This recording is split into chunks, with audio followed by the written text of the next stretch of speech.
Pre మార్కెట్కి సంబంధించిన ప్రధాన అంశాలు చర్చించుకుందాం. ముందుగా మిత్రులందరికీ స్వాగతం. ఈరోజు అక్టోబర్ 16వ తారీఖు సోమవారం. ఈరోజు మనకి బ్యాంక్ ఎక్స్పైరీ అనేది ఉంది. ముందుగా ఏడిఆర్ సెంటిమెంట్ ఎలా ఉంది అనేది చూస్తే ఈ యొక్క ఇన్ఫోసిస్ ప్రీవియస్గా ఏంటంటే చాలా వీక్గా పడిపోయింది. దాని తర్వాత రికవర్ అయినట్టు కనిపిస్తుంది. దాని తర్వాత ఐసిఐసిఐ బ్యాంక్ కూడా కొద్దిగా బుల్లిష్గా ఉంది. డాక్టర్ రెడ్డిస్ కూడా కొద్దిగా బుల్లిష్గా అనిపించింది. ఇక్కడ ముఖ్యంగా మనకి విప్రో అయితే ఫ్లాట్గా ఉంది, బట్ హెచ్డిఎఫ్సి బ్యాంక్ అయితే కొద్దిగా వీక్గా క్లోజ్ అయింది. బ్రాడర్ సెన్స్ అనేది తీసుకున్నట్టయితే మనకి మొత్తం కూడా మిక్స్డ్ కాంటెక్స్ట్ ఉంది. అంత బేరిష్నెస్ లేదు, కొద్దిగా రికవర్ అయితే కనిపిస్తుంది. అదేవిధంగా ఇండియన్ ఇండిసెస్ ఎలా పర్ఫామ్ చేసినాయి అనేది ఒకసారి చూస్తే పిఎస్సి బ్యాంకుల్లో స్ట్రాంగ్ ప్రాఫిట్ బుకింగ్ అయితే జరిగింది. దాని తర్వాత మీడియాలో కూడా ప్రాఫిట్ బుకింగ్ జరిగింది. అక్కడ నుంచి మొత్తం కూడా మనకి మిడ్ క్యాప్ దాకా కొంత వీక్నెస్ అనేది కనిపించింది. అయితే ఫార్మా, ఎఫ్ఎంసీజీ, ఇన్ఫ్రాస్ట్రక్చర్, ఎనర్జీ, రియాలిటీలో కొంత రికవరీ అనేది కనిపించింది. బ్రాడర్ సెన్స్ అనేది మనం తీసుకున్నట్టయితే ఒక 60% స్టిల్ కొంత ప్రాఫిట్ బుకింగ్ అనుకోవచ్చు, బేరిష్ అనుకోవచ్చు కనిపిస్తూ ఉంది. అదేవిధంగా గ్లోబల్ సెంటిమెంట్ ఎలా ఉందనేది ఒకసారి చూద్దాం. ఇక్కడ మనకి ఫ్రాన్స్ నెగిటివ్గా ఉంది, ఓకే, 1.56%. అండ్ ఆఫ్ కోర్స్ దాని తర్వాత గిఫ్ట్ నిఫ్టీ చూద్దాం. ట్రేడింగ్ వ్యూలో మనకి సౌత్ కొరియా అయితే నెగిటివ్గా కనిపిస్తుంది. ఏషియా మార్కెట్ జపాన్ నెగిటివ్గా కనిపిస్తుంది. అండ్ యుఎస్ మార్కెట్స్ అయితే పాజిటివ్గా అయితే ట్రేడ్ అవుతున్నాయి. అండ్ మనకి రష్యా నెగిటివ్గా ఉంది, Europe, Hong Kong, German and of course US markets కూడా, లండన్ మార్కెట్స్ పాజిటివ్గా అయితే కనిపిస్తున్నాయి. ఇక్కడ మనకి ఏషియా మార్కెట్లో కొంత వీక్నెస్ కనిపిస్తుంది, బట్ వెస్ట్రన్ మార్కెట్స్లో మనకి ఏంటంటే కొంత పాజిటివ్ సెంటిమెంట్ అనేది కనిపిస్తుంది. ఓ రకంగా చెప్పాలంటే మిక్స్డ్గా అనిపిస్తూ ఉందన్నమాట. ఎదురు అగ్రెసివ్ బుల్లిష్నెస్ కానీ అగ్రెసివ్ బెరిష్నెస్ కానీ కనిపించట్లేదు. బట్ ముఖ్యంగా మనం చూసుకోవాల్సింది ఏంటంటే డౌ జోన్స్ అనేది చూస్తే ప్రస్తుతం అయితే అప్డేట్ అవ్వనట్టుంది. ఇది చూద్దాం. బట్ యుఎస్ మార్కెట్స్ పాజిటివ్ గానే కనిపిస్తున్నాయి. అండ్ ఒకసారి చార్ట్ లో చూద్దాం. ఇక ఎకనామిక్ క్యాలెండర్ అనేది చూసుకున్నట్టయితే నిన్నటి రోజున ఎటువంటి ఈవెంట్స్ లేవు. ఈ రోజున ఫ్రెండ్స్ మనకి WPI ఇన్ఫ్లేషన్ ఉంది ఇండియాకి సంబంధించి, హోల్సేల్ ప్రైస్ ఇండెక్స్ అనమాట.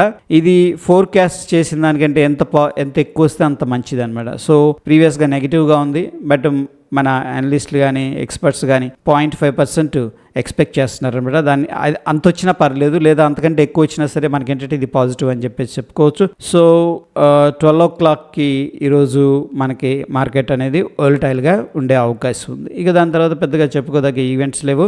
ఓకే, సో ఇక ఫ్యూచర్స్ మనం ట్రాక్ చేస్తూ వస్తున్నాం. దీంట్లో అబ్జర్వ్ చేస్తే ఓపెన్ ఇంట్రెస్ట్ అనేది తగ్గుతూ వస్తుంది. అండ్ మనం ఇక్కడ అబ్జర్వ్ చేస్తే మార్కెట్ కొద్దిగా బుల్లిష్గా ఉంది, బట్ స్టిల్ ఏంటంటే లాంగ్ అన్వైండింగ్, ఎవరైతే లాంగ్స్ హోల్డ్ చేస్తున్నారో వాళ్ళు ఎగ్జిట్ అవుతున్నట్టు కనిపిస్తుంది. ఇక్కడ లాంగ్ బిల్డప్ అయితే అగ్రెసివ్గా కనిపించట్లేదు, గమనించండి.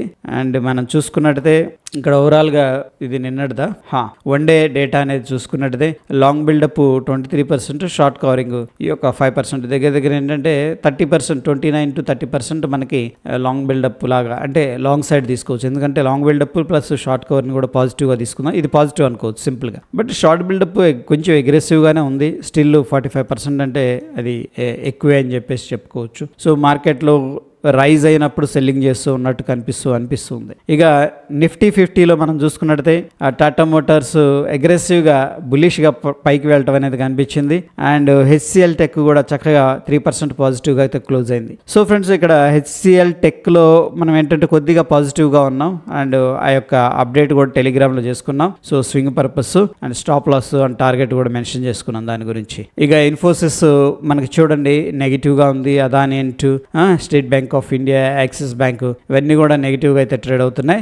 బ్రాడర్ సెన్స్ అనేది మనం తీసుకున్నట్టయితే స్టిల్ కొద్దిగా సెల్లింగ్ సైడే వెయిటేజ్ ఎక్కువగా కనిపిస్తూ ఉంది. ఇక బ్యాన్ లిస్ట్లో ఉన్న స్టాక్స్ ఇవి ఏంది, ఫ్యూచర్ అండ్ ఆప్షన్స్, వీటిలో ట్రేడ్ చేయలేం మనం. అండ్ రీసెంట్గా సెయిల్ కూడా బ్యాన్ లిస్ట్లోకి యాడ్ అయింది. ఇక రిజల్ట్స్ క్యాలెండర్ విషయానికి వస్తే ఫ్యూచర్ అండ్ ఆప్షన్స్కి సంబంధించిన ఏవైతే స్టాక్స్ ఉన్నాయో ఆ పర్టికులర్ స్టాక్స్లో ఫెడరల్ బ్యాంక్ అనేది మనకేంటంటే ఈరోజు రిజల్ట్స్ అనేది అనౌన్స్ చేస్తుంది. సో ఆ ఫెడరల్ బ్యాంక్ వాలటైల్గా ఉండే అవకాశం మనకి కనిపిస్తుంది. ఇక ఎఫ్ఐఎస్, డిఐఎస్ డెరివేటివ్ డేటా అనేది మనం అబ్జర్వ్ చేస్తే ఎఫ్ఐఎస్ ఇంకా కూడా షార్ట్ పొజిషన్ బిల్డప్ చేస్తున్నారు, ప్రొపరైటరీ షార్ట్ పొజిషన్ బిల్డప్ చేస్తున్నారు. బట్ క్లయింట్ అండ్ డిఐఎస్ ఇద్దరు కూడా లాంగ్ పొజిషన్ బిల్డప్ చేసినట్టు కనిపిస్తుంది. ఇక క్యాష్ మార్కెట్, సో ఎఫ్ఐఎస్ దాదాపుగా 1 month తర్వాత మనకి కొద్దిగా వాళ్ళు రికవర్ చేసినట్టు కనిపిస్తుంది. ఇక్కడ 317 కోట్లు క్యాష్ మార్కెట్లో ఇన్వెస్ట్ చేశారు, బట్ డిఐఎస్ 102 కోట్లు క్యాష్ మార్కెట్లో సెల్ చేశారు. నెట్ మనం చూసుకుంటే చూసుకున్నట్టయితే 214 కోట్లు క్యాష్ మార్కెట్లో ఇన్వెస్ట్ చేసినట్టు తెలుస్తుంది. ఇది positive sign, but aggressive number కాదు, but still it's a positive అని చెప్పేసి చెప్పుకోవచ్చు. ఇక ఓవరాల్గా నిఫ్టీ ఎలా ఉందనేది చూస్తే కాల్స్ పుట్స్ ఇది అయిపోయింది కదా, October 19th. ఓకే, మనం ఇటు చూసుకున్నట్టయితే కాల్స్ పుట్స్ ఇద్దరు కూడా ఈక్వల్గా ఉన్నారు. అండ్ ఒక్క నిమిషం, ఇది మారిస్తే మారిపోతుందా? October 7. ఓకే, అంటే ఇవి ఎట్ ద మనీ దగ్గర నుంచి చూడండి, ఇక్కడ ఏదైతే ఉందో ఇవి వచ్చేసరికి మనకి ఎట్ ద మనీ దగ్గర నుంచి ఎన్ని స్ట్రైక్స్ సెలెక్ట్ చేసుకోవాలి అనేది మన ఇష్టం. ఇక్కడ ఆప్షన్ ఇచ్చారు 7, 14, 21 అలాగా. సో మరి మొత్తం డేటా కంటే కూడా ఎట్ ద మనీ యాక్టివిటీ అనేది ఇంపార్టెంట్ కాబట్టి ఇక్కడ ఏంటంటే నేను చేంజ్ చేస్తున్నాను. సో 7 అంటే మరీ తక్కువ, 14 పెట్టుకుందాం. అయినప్పటికీ ఇక్కడ మనకి మారట్లేదు చూడండి టోటల్గా. దీని అర్థం ఏంటంటే ఇది కంప్లీట్ అనమాట. అంటే కంప్లీట్ అంటే ఉన్న దాంట్లో ఓటీఎంస్, ఎడదమని, ఇందమని అన్ని కలిపిది. బట్ ఇక్కడ గ్రాఫికల్గా ఏదైతే కనిపిస్తుందో ఇక్కడ మనం అబ్జర్వేషన్ చేసుకోవచ్చు. 20 కావాలంటే 20 పెట్టుకోవచ్చు, 21, 7 అంటే 7, 14 పెడుతున్నాను. ఎందుకంటే ఈ 14 లోపే మనకి సపోర్ట్ రెసిస్టెన్స్ అనేది దొరుకుతుంది కాబట్టి 19,900 స్ట్రాంగ్ రెసిస్టెన్స్ కనిపిస్తుంది. 19,600 మనకి స్ట్రాంగ్ సపోర్ట్ అయితే నిఫ్టీలో కనిపిస్తుంది. నిఫ్టీ ఒక రకంగా చెప్పాలంటే ఫ్రెండ్స్ మనకి ఇండెసిషన్ మోడ్లో ఉండే అవకాశం ఉంది, గమనించండి. ఇండెసిషన్లో ఉన్నప్పుడు మనం ఏం చేయాలి?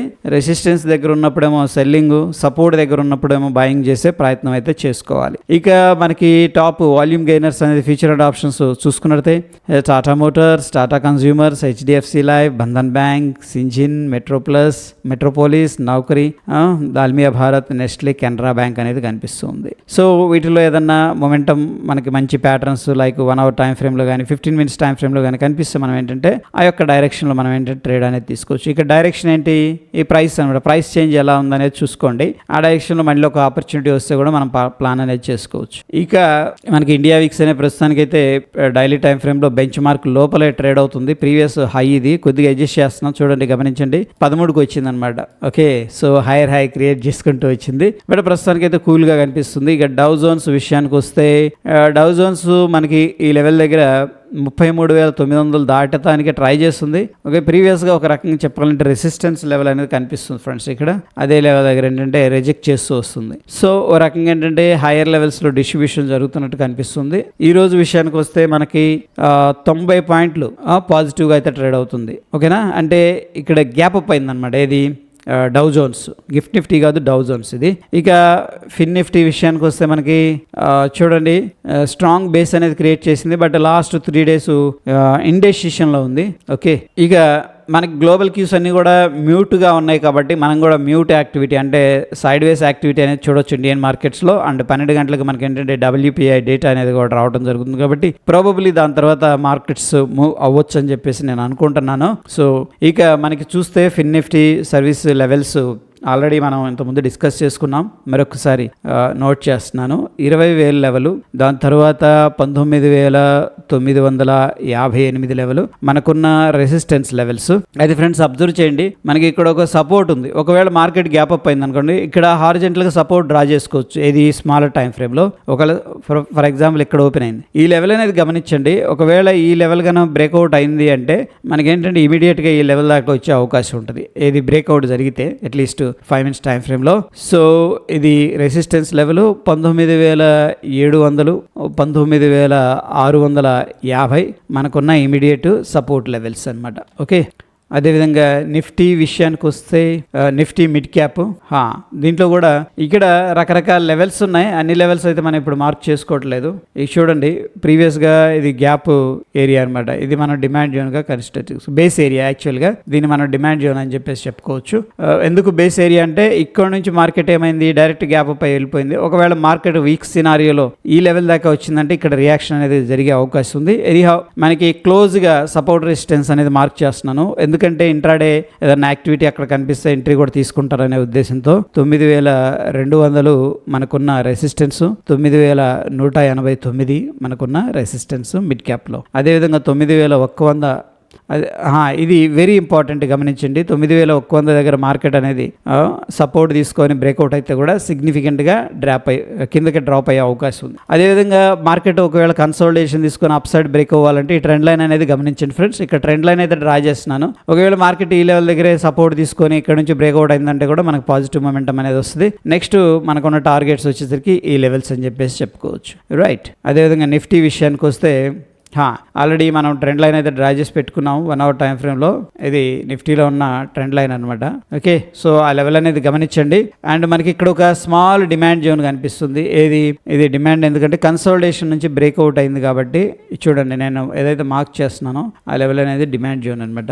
ఇక్కడ అంటే లోవర్ టైం ఫ్రేమ్స్లో ఇవన్నీ హెల్ప్ అవుతాయి. ఇక్కడ కన్సోలిడేషన్ తీసుకొని పైకి వెళ్ళాడు కదా, ఒకవేళ మార్కెట్ వీక్ సినారియోలో వస్తే ఈ యొక్క ప్రీవియస్గా ఏదైతే కన్సోలిడేషన్ జరిగిందో అక్కడ కొంతమంది మళ్ళీ సపోర్ట్ తీసుకునే అవకాశం ఉంది. ఎందుకంటే కన్సోలిడేషన్ నుంచి స్ట్రాంగ్గా పైకి వెళ్ళాడు కాబట్టి మళ్ళీ అదే కన్సోలిడేషన్కి వచ్చినప్పుడు బయర్స్ యాక్టివ్ అయ్యే అవకాశం ఉంది. అందుకని ఆ యొక్క లెవెల్ అనేది కూడా ఒకసారి గమనించండి. Trend line plus demand zone అనేది గమనించండి. ఇక మనకి లెవెల్స్ వచ్చేసరికి 19,900, 19,840 మనకున్న రెసిస్టెన్స్ లెవెల్స్. అదేవిధంగా మనం చూస్తే డౌన్ సైడ్ 9,600, 19,600, 9,590 ఇవి మనకున్న immediate support levels. Important levels అని చెప్పేసి చెప్పుకోవచ్చు. ఏది 19,600 రౌండ్ నంబరు. సో గమనించండి ఆ యొక్క లెవెల్ కూడా. ఇక బ్యాంక్ నిఫ్టీ విషయానికి వస్తే నిఫ్టీతో పోలిస్తే బ్యాంక్ నిఫ్టీ అగ్రెసివ్గా కిందకి వెళ్ళిపోయింది. చూడండి, నిఫ్టీ మనకి ఏమైంది, ప్రీవియస్గా ఇక్కడ కన్సోలిడేషన్ తీసుకుంది మార్నింగ్ 1-3 hours. అక్కడ నుంచి ర్యాలీ చేసి మళ్ళీ కిందకు వచ్చింది. ఓకే, సెకండ్ హాఫ్ సెల్లింగ్ జరిగింది. ఇప్పుడు బ్యాంక్ నిఫ్టీలో ప్రీవియస్ ఏదైతే ఆ డే లో ఉందో డే లోను కూడా టచ్ చేయడం అనేది జరిగింది. ఒక రకంగా వీక్ సినారియోలో బ్యాంక్ నిఫ్టీ అనేది మూవ్ అయింది. ఎనీహౌ ఈరోజు కొద్దిగా ఫ్లాట్గా లేకపోతే సైడ్ వేస్లో ఉండే అవకాశం ఉంది కాబట్టి గమనించండి. అదేవిధంగా దీంట్లో మనం జోన్స్ మార్క్ చేసుకోవాల్సి వస్తే ఇక్కడ మనకి ఒక రకంగా చెప్పాలంటే డిమాండ్ జోన్ అనేది కనిపిస్తుంది ఫ్రెండ్స్. ఇది బ్యాంక్ నిఫ్టీలో ఈ జోన్ అనేది కూడా మీరు లైవ్లో మార్క్ చేసుకొని పెట్టుకోండి. మనకి అప్ సైడ్ రెసిస్టెన్స్ లెవెల్స్ వచ్చేసరికి 44,691 అండ్ 44,500 అనేది కనిపిస్తుంది. ఓకేనా, దాని తర్వాత 44,142, 44,000 మనకున్న ఇమీడియట్ సపోర్ట్ లెవెల్స్. ఇవేమో రెసిస్టెన్స్, ఇవేమో సపోర్ట్ లెవెల్స్ అనమాట. ఓకే, ఇకపోతే గిఫ్ట్ నిఫ్టీ డైలీ టైం ఫ్రేమ్లో ఒకసారి చూద్దాం. అండ్ మనకైతే కైండ్ ఆఫ్ గ్యాప్ ఉంది. ఇక్కడ దాకా అయితే వెళ్ళలేదు. ఓకేనా, ప్రీవియస్గా అప్రాక్సిమేట్గా రెసిస్టెన్స్ ఏదైతే ఉందో ఇది 19,890 అక్కడ కొంత ప్రాఫిట్ బుకింగ్ జరుగుతుంది. సో ఇది ఎప్పుడైనా రెసిస్టెన్స్ మార్కెట్ అప్ సైడ్ వెళ్ళింది, రెసిస్టెన్స్ దగ్గర ఏం జరిగింది, ప్రాఫిట్ బుకింగ్ జరిగింది. దాని తర్వాత మళ్ళీ అటెంప్ట్ చేసే అవకాశం ఉంది. అక్కడ నుంచి కంప్లీట్గా రివర్స్ అవ్వాలని నెసెసిటీ ఏం లేదు కదా. ఓకేనా, సో ప్రస్తుతం ఏంటంటే ఈ లెవెల్ రెసిస్టెన్స్ అనమాట మనకి. ఎనీహౌ ఇక్కడ అబ్జర్వ్ చేస్తే మనకు ట్రెండ్ లైన్ కనిపిస్తుంది. ఒకవేళ మార్కెట్ వీక్ సినారియోలో వస్తే బిగ్గర్ పిక్చర్లో ట్రెండ్ లైన్ అనేది మనకు సపోర్ట్ లాగా ఉండాల్సిన అవసరం ఉంది. అయితే ఈ రోజున ఏం జరిగింది, మనకి గ్యాప్ అప్ అయింది, కొద్దిగా గ్యాప్ డౌన్ అయిందా, గ్యాప్ డౌన్ అయింది. గ్యాప్ డౌన్ అయ్యి గ్యాప్ ఫిల్ చేసి పైకి వెళ్ళడానికి ట్రై చేసింది అనమాట. గిఫ్ట్ నిఫ్టీ ప్రస్తుతం ఎక్కడ ట్రేడ్ అవుతుంది, 19,727 దగ్గర ట్రేడ్ అవుతుంది. అదేవిధంగా మన నిఫ్టీ వచ్చేసరికి 19,750. సో స్టిల్ ఏంటంటే కొద్దిగా ఒక 20-30 పాయింట్స్ నెగిటివ్గా కనిపిస్తుంది. So based on the gift Nifty ఏంటంటే మనం flat to small negative opening అనేది ఎక్స్పెక్ట్ అయితే చేసుకోవచ్చు based on the gift Nifty. అంత అగ్రెసివ్గా ఉండకపోవచ్చు, బట్ ఒక 20-30 పాయింట్స్ మనం అయితే ఎక్స్పెక్ట్ చేసుకోవచ్చు. ఓకే, డౌన్ సైడ్ ఇది గ్యాప్ డౌన్ అనమాట. ఇక మనకి టెక్నికల్గా సమరీ అనేది చూసుకున్నట్టయితే బ్యాంక్ నిఫ్టీ అనేది స్టిల్ సెల్ అనేది సజెస్ట్ చేస్తుంది. అదేవిధంగా నిఫ్టీ 50లో చూస్తే మనకేంటంటే స్ట్రాంగ్ బై అనేది సజెస్ట్ చేస్తుంది. సో మనం అనుకున్నాం కదా నిఫ్టీ 50 స్ట్రాంగ్గా ఉంది as compare to the bank Nifty అని చెప్పేసి. ఇవి ఇంపార్టెంట్ లెవెల్. ఎటువంటి ఇంపార్టెంట్ లెవెల్స్ ఉన్నా, ఇంపార్టెంట్ స్టాక్స్ ఉన్నా సరే మన టెలిగ్రామ్లో నేను అప్డేట్ చేస్తాను. ఓకే, అక్కడ మీరు అందరూ జాయిన్ అవ్వండి. డెఫినెట్గా ఇంపార్టెంట్ కీ పాయింట్స్ అనేది షేర్ చేస్తూ ఉంటాను. అండ్ మరొక ఎపిసోడ్లో మళ్ళీ కలుసుకుందాం ఫ్రెండ్స్. Stay tune. ధన్యవాదాలు.